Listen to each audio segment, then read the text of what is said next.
We are continuing studying the Chatzar Yosef. We left off chapter 15, section 1, page 229. We can bring you up to speed so we can better understand the depth of what we're talking about here. We're talking about a story in Masechet Gittin, in Gemara. Let's read it in English, and we'll say what we have built on it so far. The story says, it's on page 225, because of a shaft of a carriage, the city of Betar was destroyed. Betar was a Jewish settlement, a very large and glorious city. Shortly after the destruction of the second temple, it was destroyed, it says, because of the shaft of a carriage. What does that mean? It was customary in Betar that when a boy was born, they would plant a cedar tree, a nice thick large tree. And when a girl was born, they would plant a tornita tree, which Rashi explains means a pine tree, smaller tree.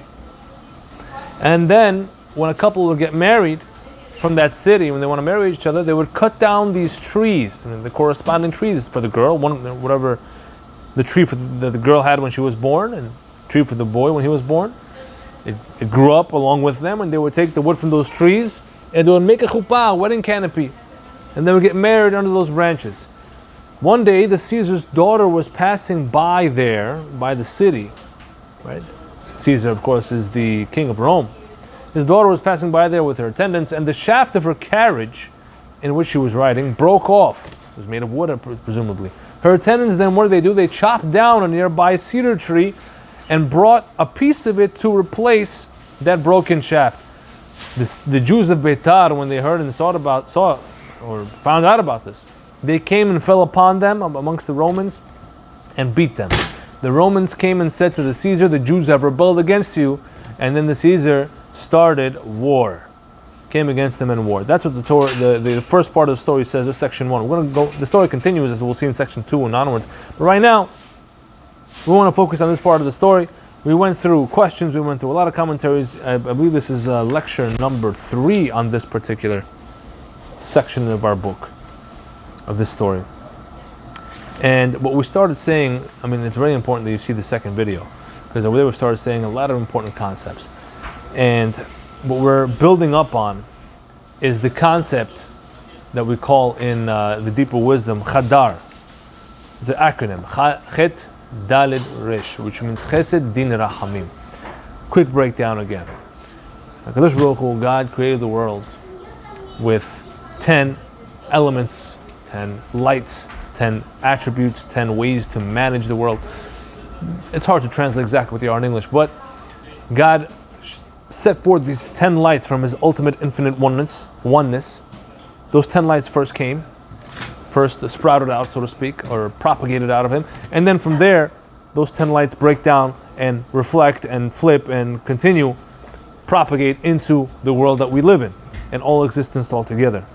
So the way those 10 lights work is really the foundation of all existence, to put it bluntly.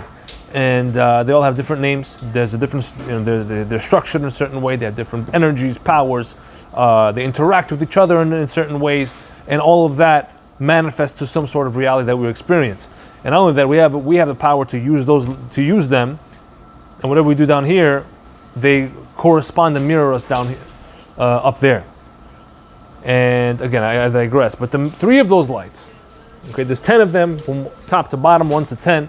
They're broken down into the upper 3 and the lower 7. The upper 3 are the world of thought process, of seed, planning, wisdom. The lower 7 is the revealed world, physicality, actual manifestation of what was thought up of first in the upper 3. The first 3 lights, or sfirot, of the lower 7 are called Chesed, Din, and Rachamim. Din is also sometimes called Gevurah, and Rachamim is sometimes called Tiferet or Emet. Different terms to refer to the same energy. The main fixation that we have in this particular chapter is those 3, the 3-step system, the first 3, Chesed, Din, and Rachamim, how they work, because they really show up everywhere in a person's life. We started talking about each one of them last week, or 2 weeks ago was it. Chesed, which means ultimate giving, chesed corresponds with the right. It's the right hand. It is male in nature. It's defined as unlimited giving, an outpouring of one to the other. Even when the other does not deserve, you give. That's chesed. Okay?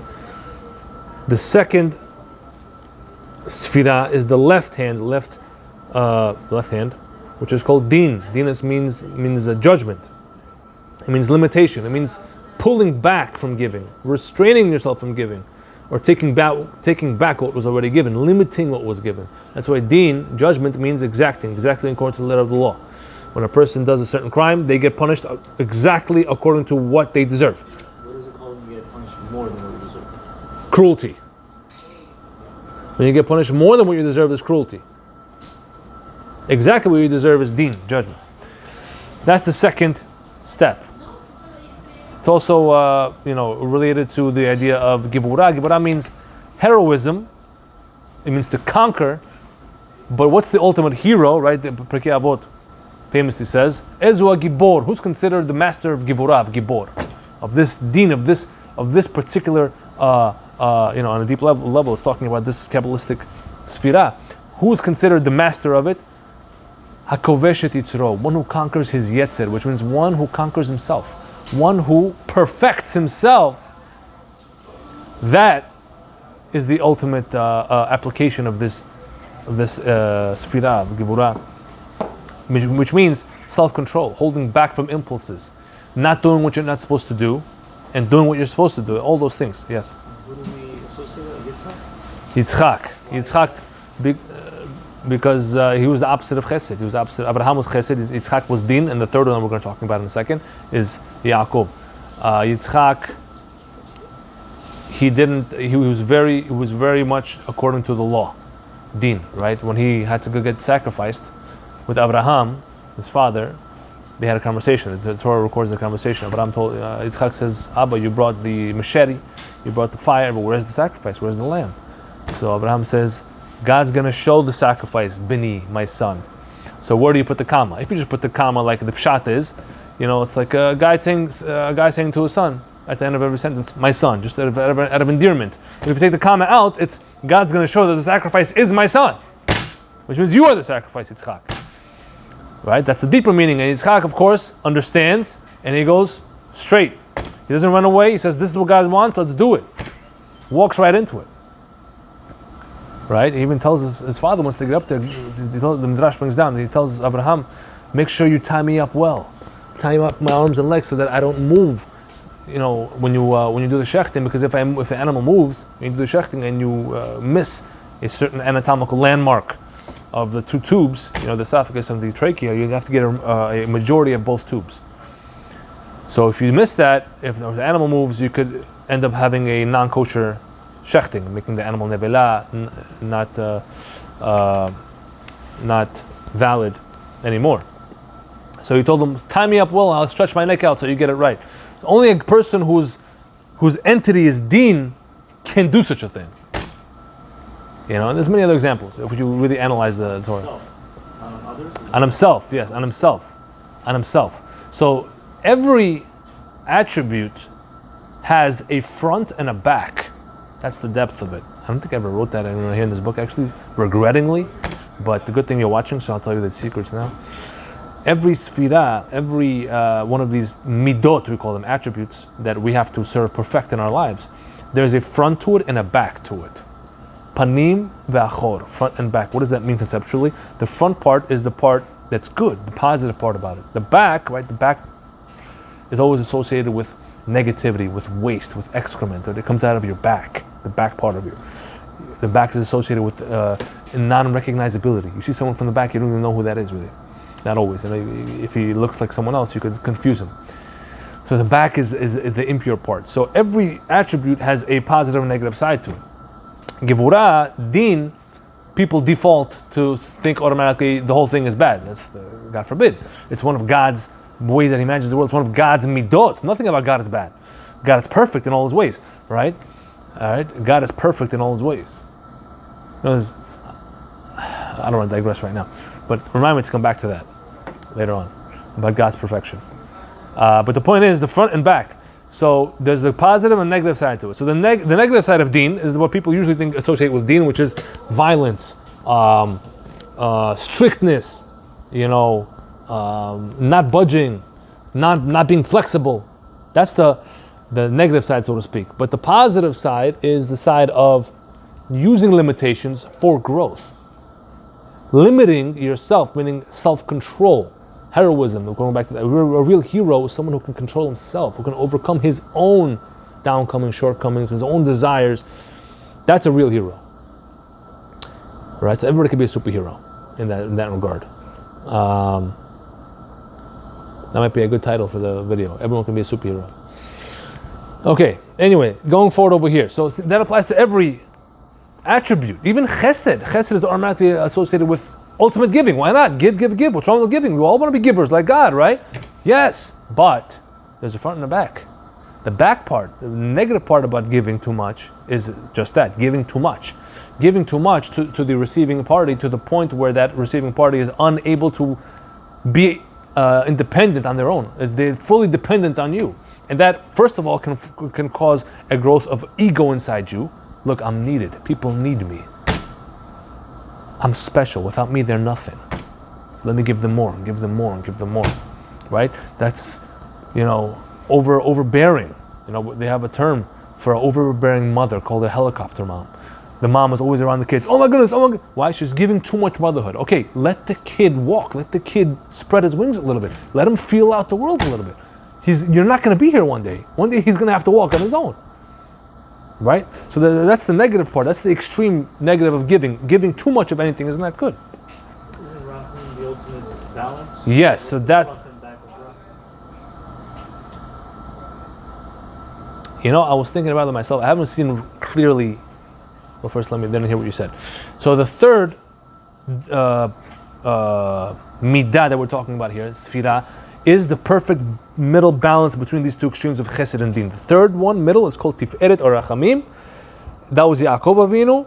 He was the ultimate entity of rachamim. And that is defined as the ultimate type of giving, the perfect type of giving, which means you give only what is needed and not too much. You give only what is needed in order for that receiving party to eventually be able to sustain itself, not be dependent on you. Giving with limitations. Yes, exactly. Giving with limitations, chesed with din in the perfect fusion. That's rachamim. Now your question was, what's the good and negative? What's the positive, the front and back of rachamim? I mean, again, I haven't seen it written clearly. Is there rachamim might not have a back actually. It might be one of the exceptions. I don't know. Don't quote me on that one. Because it's in the middle, maybe it's not front and back. Perhaps because it's in the middle. Right when you look at the foot picture. I mean, the picture it just shows the front. It doesn't show front and back. I mean, yeah. I don't want to get into that now. But I guess if I was to venture to say, based on what I learned about Yaakov and his tests, you could say that the front is emet, the truth, being truthful. That's what truth is. The concept of truth is called rachamim. It's in the middle as well. And the back of it would be sheker, I think, falsehood. I think that's where it is, the opposite of it. Why? Because you know why? And it's hard. It's a deep concept because a good liar always knows what the truth is. You understand? If someone walks in doesn't know a thing, he starts making random claims, and they're all, bogus claims. They're all lies. No one's gonna take him seriously. I mean, he's a crazy guy. But if a person is really smart, he knows his stuff, he knows his information. Just because he knows it, he knows how to manipulate it in a way that makes you believe it. Makes you believe his lies with twisted perversions. You understand what I'm saying? So the back of Tiferet is deception. Yeah. The front is, because you have to be perfect to be deceitful. You have to balance everything because you have to start with a little bit of truth and you pull them in, and it's a whole psychology behind it. So that would be the simple way to explain it. Yeah. Okay. So but I digress. Going back over here, I believe we left off on page 229. We started talking about how everything in life is a 3-step process. And each step of that process is defined by one of these 3 midot. First step is chesed, second step is din, third step is rachamim. Which means the first step, a person experiences a sort of baracha, a giving. They receive from Shamayim big help or an amazing, unexpected, positive thing.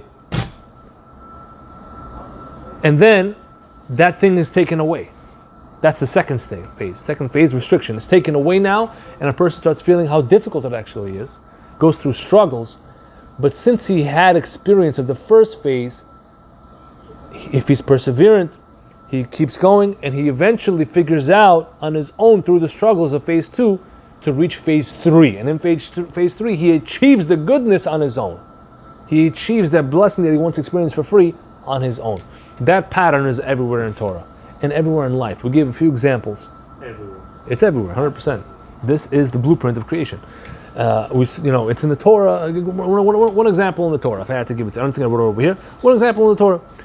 The Jewish people, they were in Egypt. On their way out of Egypt, right? They experienced the ultimate chesed. And it all happened in the month of Nisan. Nisan is very much associated with chesed. So many miracles, so many things for free. They themselves technically were not deserving of it. They only got it because of the promise that God gave to their forefathers Abraham, Yitzchak, and Yaakov. Then they received all these amazing, once in the history miracles, the 10 plagues, the splitting of the sea, go on and on about what they experienced. It says in Masechet Sotah that even the most plain maidservant saw unbelievable prophecies at the splitting of the sea, like the level of Yechezkel, more than the level of Yechezkel and Nabi, Ezekiel the prophet, who by the way, Yechezkel Nabi is a very unique prophet. Why? Because we learn a lot of Kabbalistic concepts from him. His prophecies depict, metaphorically, the Kabbalistic worlds and how we know Kabbalah today. It's from Yechezkel. Okay? And all these chains of what was, the 10 lights, that's the first world up there, then there's 3 more worlds, and our world is the bottom. Yechezkel describes that in his visions. But even a maidservant at the Yam Suf splitting the sea was able to see greater things than that. They deserve it? No. Chesed. Chesed. That's what chesed is. Here, take it. Take. Unbelievable outpouring of giving. Chesed. What happened immediately after that?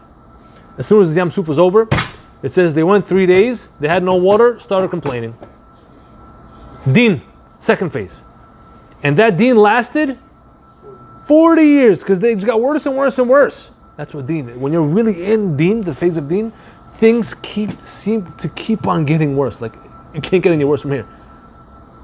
But of course, that all culminated a year after they left Egypt, when the spies went and spied out the land. This is in Parashat Shalach. A few weeks ago we read it, and over there was just the ultimate banging down of din from Shemayim, which was that God said after the spies debacle, the whole generation is going to die for 40 years, and only the next generation is going to see it. So that whole 40-year period, non-stop din. We're reading it in the Parashot now, in the book of Bamidbar, week after week. In this week's Parashat Chukat, it talks about the death of Miriam, death of Aharon, the hitting of the rock by Moshe.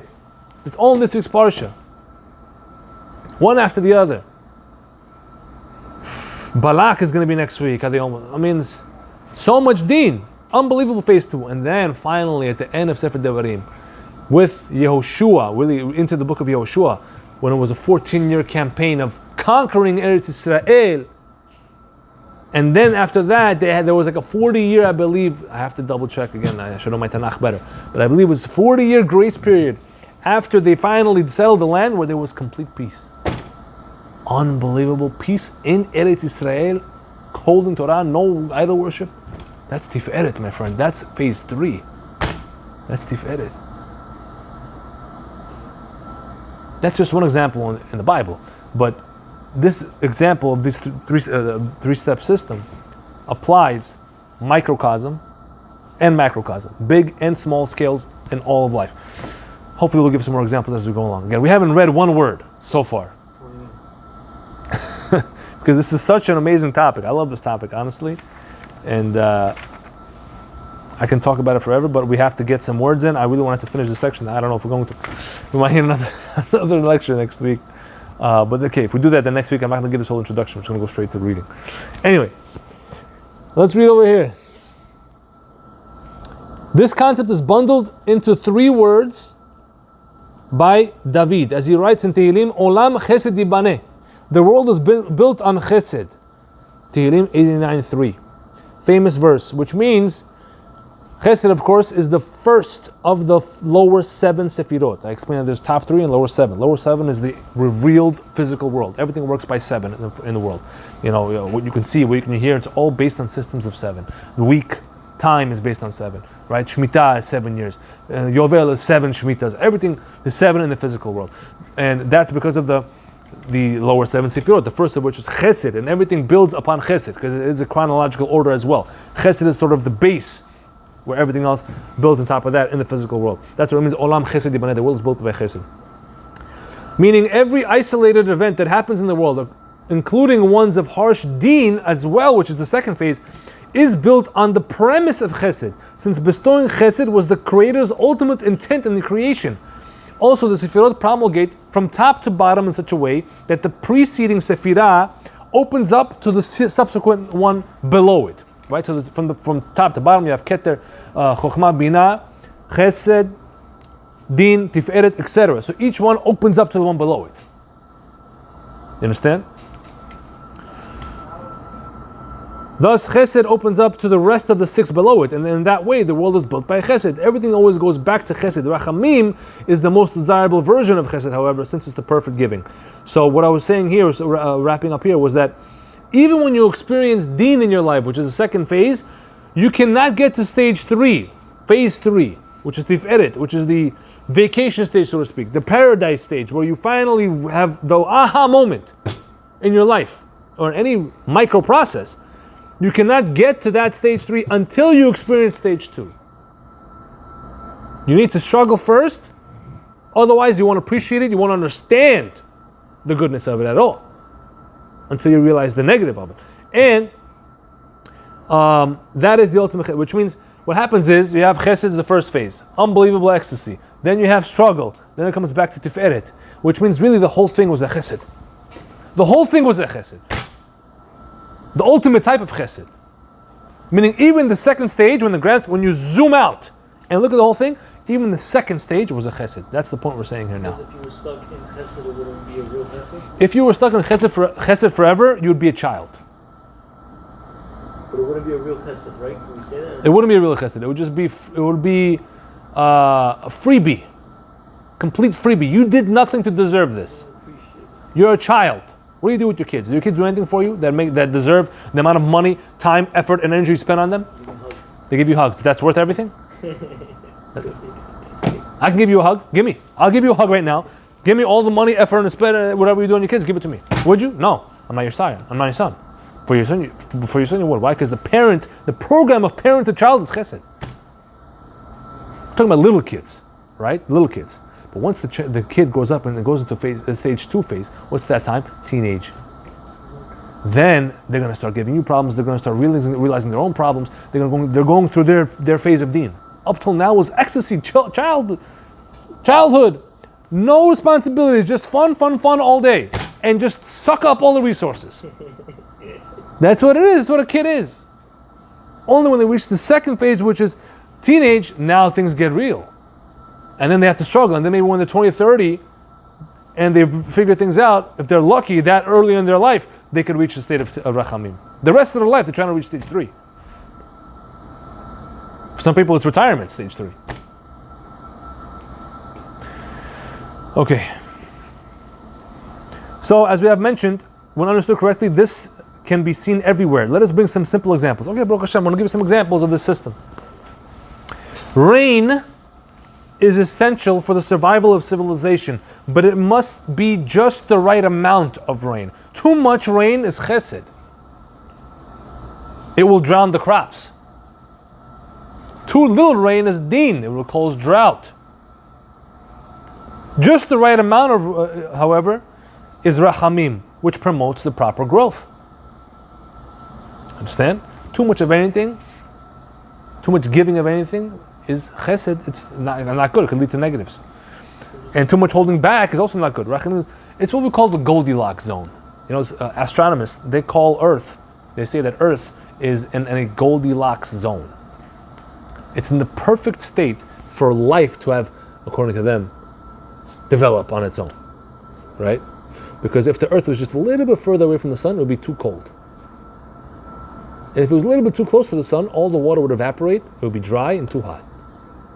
It's in what they call the Goldilocks zone. In fact, they have this new thing called the James Webb telescope, amazing piece of technology, where they're able to see much further in the universe than they ever thought before. It uses special infrared technology, and they create all these images, really cool images you can find online, but that's not really what they see. The images are based on certain light spectrums, frequencies of light that we cannot see from our eyes, but they just convert it to a certain color when they make the picture. So you get these like cool red and oranges and all these cool colors, but when you actually look in space, you don't see it that way, just based on how the machine picks up the image with the spectrums of light. But the point is, they use it just for reference to know this is, to describe different gases and stuff like that. Fine. The point is, they're seeing such amazing things that they never thought they would see. One of the things they saw is, because the further back you look in the galaxy, you're actually looking back in time, because time-space is one continuum that moves together. So they're looking really, really far back, and they're seeing that galaxies are so much more developed than they thought they should be at that point where they're looking. They thought it should be much more primitive than the galaxy should be much less developed than what it is. So because of that, of course, what do they have to do? When they push back against the wall, they can't just say, okay, we don't know, God created the universe. They have to change their theories. So some of the theories want to suggest that, we thought the world was 14 billion years old. We have to add some more billion years because the galaxy is way too developed back there. So let's say it's 20. Now they think it's 23 billion. So that's all it is. That's the thing with math, with numbers. You can go as much as you want to force in your already. What's the word I'm looking for? What's the word when you have when you already walk into something decided? No, what's the word? Predetermined? Preemptive? I forget the word. But the point is, they already made a decision on the world. They made a decision that the world was, not created by anything divine or any intelligence. Therefore, in order to uphold their theory, they have to keep modifying it to fit what they see, instead of allowing what they see to modify their opinion. Anyway, let's go forward over here. What about rain? So rain, we said, has to be perfect, just right, Goldilocks zone. That's Tiferet. Look at note number 18. Within the moment of rainfall itself also, the initial pour is chesed. When it stops raining is din. That's the taking back of what was given, of the giving. That's din. Rachamim reveals itself when it stops at the perfect time. Right? So you could see layer within layer of everything. This concept holds true. Next thing, educating children is another prime example. I love this example of how to educate your children using the system that God created, the three-step system. Giving them too much comfort and luxury will spoil them. That is chesed, right? Giving them credit cards and cars and paying for all their bills and everything they want, everything they ask for, every toy, every gadget. That's chesed. It's too much chesed. Being too strict, however, and too demanding of them will make them resentful also. You're saying harsh things with your words can also be too much deen. Making fun of them. No too much also. What are you saying? Saying no too much also. Yeah, saying no, restricting, making them feel worthless, scolding them too much. And eventually this can cause them to rebel against you. This is deen. Administering the appropriate dose of both affection and stricture, being the proper amount of strict, will make them responsible, independent, and will predicate great love in their hearts for their educators and their parents as well. This is rachamim, a perfect balance. This is the backdrop of the classic Talmudic axiom. The Gemara says famously about education. What does it say? Always Always the left hand should push away while the right hand draws near. That's what the Gemara says in Masechet Sanhedrin. The beauty of this statement is that when both are done simultaneously, meaning physically what the Gemara says, push away with the left hand and pull them in with the right hand, what are you doing to the person? It makes the child turn around. You're making him turn around. What does that represent? He's able to turn around and he's ready to face the world on his own. No longer dependent on the parent. Right? This is what Rabbi Akiva Tzatz teaches in the name of Rav Simcha Wasserman. And this is Rachamim. Another delightful example. When a father teaches his toddler to walk, I love this example too. He holds the boy's hands. Let's say it's a boy. He holds the boy's hands as the boy takes his first steps. In that moment, the boy feels on top of the world, invigorated in that new experience. Seeing the world from so high up at that point in his life. That's chesed. The father is walking for him. It's chesed.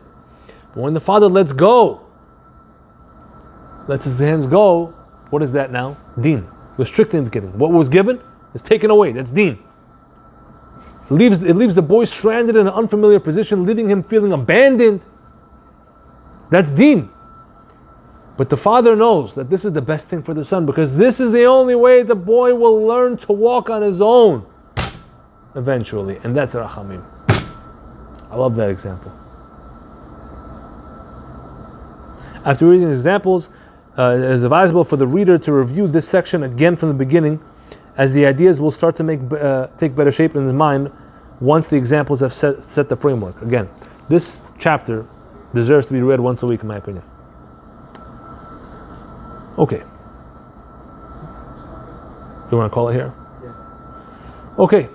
So, B'ezrat Hashem, now that we learned all that, next week we're going to go back to the Davrei Shaul, who was the last commentary on our Gemara, and what he said on our Gemara. Just remind me not to go through all this again. We have to go straight. B'ezrat Hashem, we'll finish that section next week. Baruch Adonai Ne'olam. Amen ve'amen. Oh, fine. So before we end the video, there's a big controversy right now about a certain popular, on social media, rabbi, calls himself a rabbi, wrote a book that says God needs us. You heard about this? He says God needs us in that book. Look it up, you'll know who it is right away. And it's a big problem. It really is a big problem, because what he's doing is he's making a play on words. What he really means, I believe, is that God wants us to do mitzvot, which is obvious and true. That's a basic Torah axiom. God wants the best for us, and the best for us is to listen to Him and to do what He says. But to say He needs us is a play on words, because now you have to define the word need. Because the word need, depending on how we use it in our context, when I say need, I could really mean want. I need you to do this for me. Okay, what does that mean, need? That means I would like for you to do this for me. I want you to do it for me. But the other context of the word need means essential criteria for existence. In other words, I need water to live. I need food. I need oxygen. Without it, I cannot live. I am limited in that way. And he knows that. The author of this book knows that. He knows this. He wanted this controversy. He wants fame. He wants people to talk about him. Obviously, any publicity is good publicity, right? Classic. So he wrote the book, God Needs Us. That's the title of the book, and that's what he goes on in the book talking about. And any person who picks up this book, you have to be like, that's so dangerous to write that.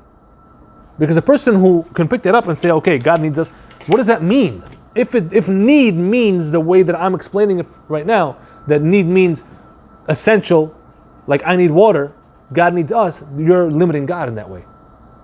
You're limiting God. Chas v'shalom. And that goes against the basic principle that God is perfect and does not need anything else. There's a famous verse in the prophet, I believe Isaiah, that says, Im tzadakta ma titen lo. If you become a tzaddik, what have you given to him? And if you're wicked, what have you taken away from him? Nothing. You're only affecting yourself. The famous verse. And that verse is clear proof against this, the premise of this book alone. There's Rambams also that talks about clear Rambams that say the opposite of this. Meaning God is perfect and He does not need anything from us. He created us in order to bestow good upon us, but we have to earn that good.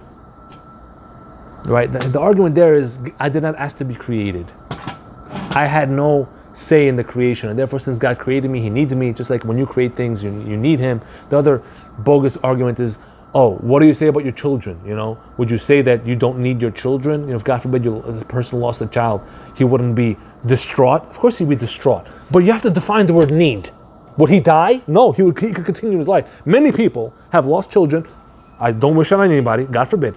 Many people in history have lost children and continued living, and look at Eov, famous example from the Tanakh. Need, what does need mean? Need means I'm limited in so much as if I don't have X, I am gone. That's what need means in my book. I mean, if I'm going to use the word need, I'm an author, Baruch Hashem. If I'm going to use the word need in such a title, I'm going to use it in that context. I'm not going to use it in this ambiguous context where it gets gray. He did it on purpose in order for people to talk about this. So bottom line, it's heresy to say such a thing, that God needs us, because He does not need anything. He's ultimate, He's perfect. We need Him, for sure. He wants us to do good, for sure. The problem is that this is starting to spread. And this rabbi who wrote this has a big following, and people who follow him, there's another guy who took a video asking questions to people, his followers, or people who are in his sect. They asked him, does God need your mitzvot? And most of them said yes. Yes, of course God needs us. This is how heresy spreads. This is how the seed of this poison of Chatzar spreads, and that's it. Then you have a new sect of Judaism. They're completely somebody else, and it's a big problem. So we don't have that big of an audience, but if this can help whoever listens, spread the word. God does not need you. He loves you. He wants you, but you need God much more than anything else. Baruch Adonai Olam. Amen. Amen.